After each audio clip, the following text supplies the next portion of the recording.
সেই মেসেজটা কি? আমরা দীর্ঘ 17.5 বছর একটি পতিত স্বৈরাচারের বিরুদ্ধে আন্দোলন করেছি, সংগ্রাম করেছি, কিন্তু ওটা ছিল আমাদের প্রাথমিক একটি বিজয়। কিন্তু আমাদের যে লক্ষ্য এবং উদ্দেশ্য সেটা কিন্তু এখন পর্যন্ত আমরা অর্জন করতে পারিনি।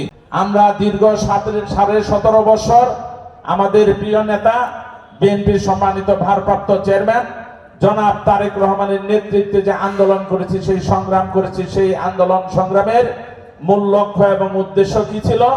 সেটা ছিল সাম্য, মানবিক মর্যাদা, উন্নয়ন, উৎপাদনের একটি রাজনীতি, গণতন্ত্র পুনরুদ্ধার। আমরা আজকে পর্যন্ত বাংলাদেশের ওইভাবে এখনো প্রাতিষ্ঠানিকভাবে বাংলাদেশের গণতন্ত্র পুনরুদ্ধার করতে পারিনি। কারণ গণতন্ত্রের সবচেয়ে বড় হাতিয়ার হচ্ছে জনগণের ভোট। সেই জনগণের ভোট আমরা এখন পর্যন্ত কায়েম করতে পারিনি।